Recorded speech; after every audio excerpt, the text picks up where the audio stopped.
Teori belajar dibagi menjadi 4 bagian. Yang pertama, teori behaviorisme, teori kognitivisme,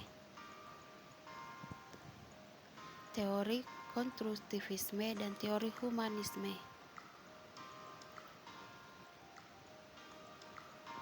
Teori belajar dalam aliran behaviorisme, yaitu paham behaviorisme berkonsentrasi pada studi tentang tingkah laku yang dapat diamati dan diukur.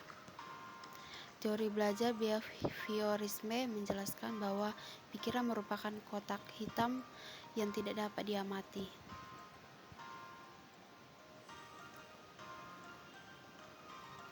Oleh karenanya, teori ini mengabaikan proses berpikir yang terjadi dalam pikiran. Teori belajar dalam aliran behaviorisme. Yang pertama, teori pengkondisian oleh Pavlov. Yang kedua, teori koneksionisme oleh Thorndike. Yang ketiga, teori pengkondisian opera oleh Skinner. Teori pembiasan asosiasi dekat oleh Guthrie. Teori kognitif sosial oleh Bandura.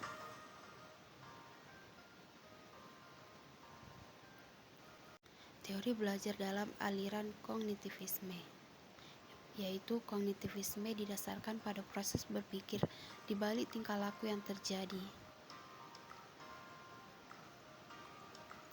Perubahan tingkah laku diobservasi dan digunakan sebagai indikator untuk mengetahui apa yang terjadi di balik pikiran siswa.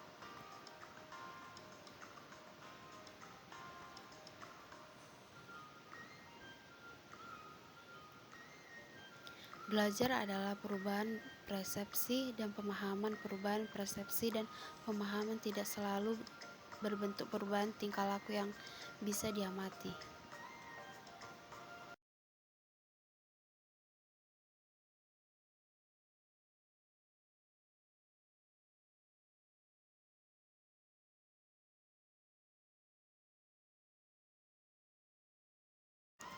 Teori belajar dalam aliran kognitivisme.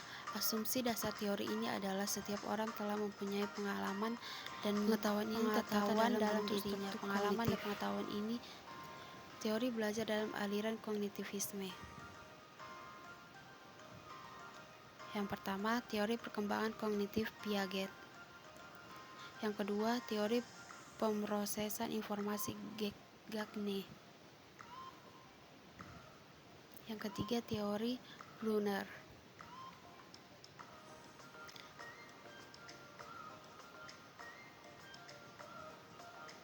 Yang keempat, teori Bramagna-Ausubel.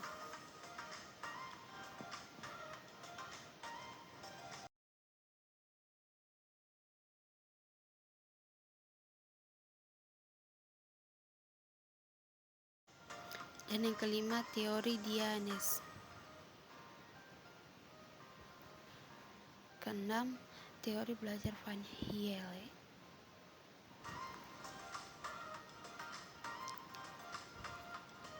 Dan yang ketujuh, teori belajar Brownell dan Van Engen. Teori belajar dalam aliran konstruktivisme. Konstruktivisme didasarkan pada pernyataan bahwa kita semua membangun pengetahuan kita sendiri dari lingkungan untuk memperoleh pengalaman dan skema.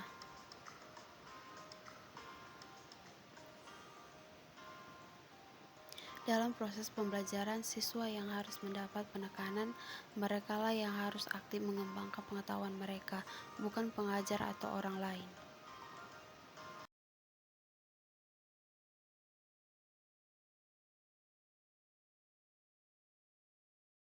Beberapa hal yang perlu diperhatikan dalam pembelajaran konstruktivisme.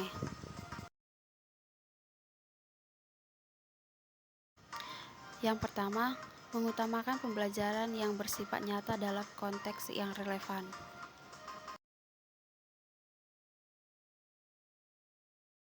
Yang kedua, mengutamakan proses. Yang ketiga, menanamkan pembelajaran dalam konteks pengalaman sosial. Yang keempat, pembangunan dilakukan dalam upaya mengkonstruksi pengalaman. Teori belajar dalam aliran konstruktivisme. Yang pertama, konsep belajar konstruktivisme Jean Piaget. Konsep belajar konstruktivisme Vygotsky.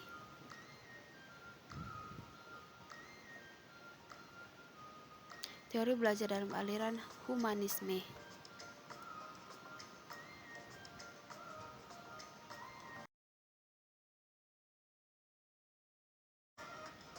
Humanisme memandang bahwa belajar adalah usaha untuk kemanusiaan manusia.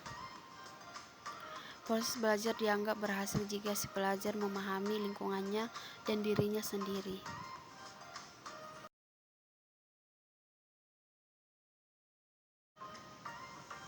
Teori belajar pada aliran humanisme ini berusaha memahami perilaku belajar dari sudut pandang pelakunya, bukan dari sudut pandang pengamatnya.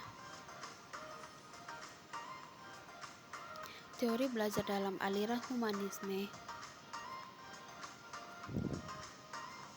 Pemikiran humanistik mendesak agar di dalam pengajar guru harus memperhatikan minat dan kebutuhan anak dan lebih jauh lagi dapat menciptakan lingkungannya kelas yang sehat secara sosial dan emosional yang ditandai dengan adanya penerimaan dan rasa saling menghargai. Teori belajar dalam aliran humanisme. Yang pertama, teori dari Arthur Combs. Kedua, teori dari Maslow.